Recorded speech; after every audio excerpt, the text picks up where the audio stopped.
AI is the big talking point. Any sector, everyone wants to know, what is AI going to do? Is it coming for my job? Is it going to make everyone's job obsolete? There's roles that are going to be greatly enhanced by AI, and then there's going to be roles that are going to be replaced for the most part by AI. And those roles have to morph into something else or find a different role.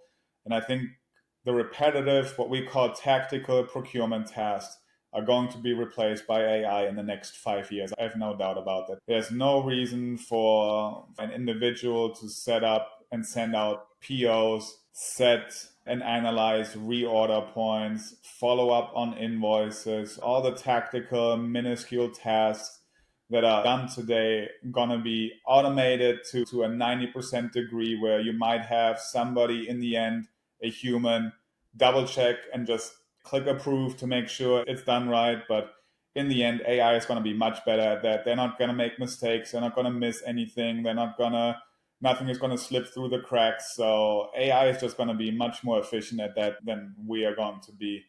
On the flip Absolutely. side, the strategic side, the vendor qualifications, a lot of times that involves visiting a vendor physically, being on site, seeing what their manufacturing site looks like. That's not going to be done by AI. The same with, I think, the negotiation part. Supply chain really affects everything within an organization. Without supply chain, nothing gets started and nothing gets done. It just shows the importance of supply chain, and having AI take over some of those aspects is just not going to happen. The vendor negotiation part, yes, AI might be able to run an e-auction, but in the end, when it comes down to approving parts, to selecting the right vendors, splitting the risk mitigation or splitting the risk between different vendors, how do I want to set up geopolitically? Do I want to have everybody of my vendors in Asia, or do I want somebody in Europe or in North America, or do I pick an American vendor and an overseas vendor? AI is certainly going to be able to give recommendations there, but Right. this is going to be the decisions that are going to be still made by people that really have a deep understanding of supply chain, of macroeconomic trends, of the company's vision and the company's idea of where they want to be. And it's going to be enhanced by AI and they're going to be more effective. But there is a lot of different aspects within supply chain that are still going to be human managed. What do you tell candidates when they ask, what could I focus on if I want to be safe in my role 5 years down the line? You don't want to be in a role that's tactical in 5 years. And I think it's going to be some industries that are going to be ahead of the time. Some industries it's going to take a little bit longer, like automotive typically, right, is at the very forefront of procurement processes. And they're going to be there and making sure everything they can automate is automated. I'm sure the ERP systems already have AI in it, but they're going to adopt more and more AI within the ERP system, right? So it's going to be built into those tools. So being a power user and being very comfortable with using your ERP systems and knowing about the tools that are in there. And we can see it right on our end with LinkedIn, with the tools we are using. We're getting more and more AI in our tools. And LinkedIn is trying to tell us, hey, this candidate is a great match for your role. And let's be open, most of the time they're not.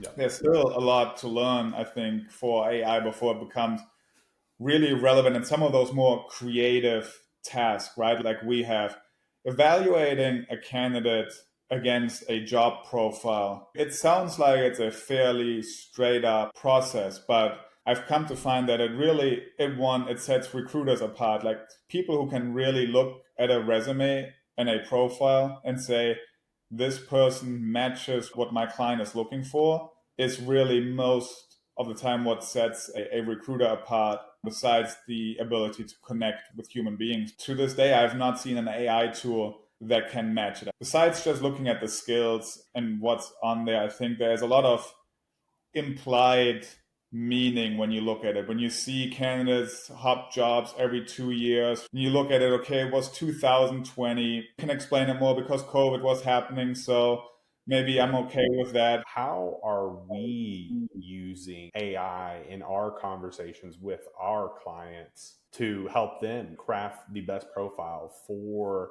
a potential candidate coming in, or maybe a scorecard that they can use to grade these candidates on interviews? AI really is a data collection and data analyzing tool. We don't have AI make decisions. We don't have AI do sourcing or talk to candidates. For us, it's really running in the background, recording our conversations that we have with hiring managers, with HR managers, with candidates, and then help us filter and structure those transcripts and that data, because that's what AI is really good at, right? AI is really good at tracking data, at analyzing data, and saying this is the data, right? This is, I think, where AI really saves us a lot of time, because we start our process by creating an ideal candidate profile. For every search we start, we take the intake call we have, we take the job description, and we utilize AI to create an ideal candidate profile with it. And we have our AI structured in a way that at every point AI is asking us, okay, for the skills section, what are the top 4 priorities that we should be looking for in an ideal candidate profile? This is what we want in skills. This is the industry background. These are the criteria, and this is a scorecard we're going to grade candidates on.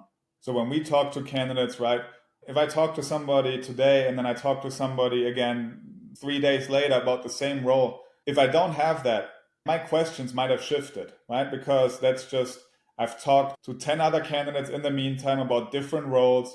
So if I don't have that scorecard to keep me honest and to keep me on track, even the same interviewer might change their questions and the parameter of how we evaluate candidates. So for us, I think it's really important to start off with a solid foundation of what are we looking for and how are we grading those candidates.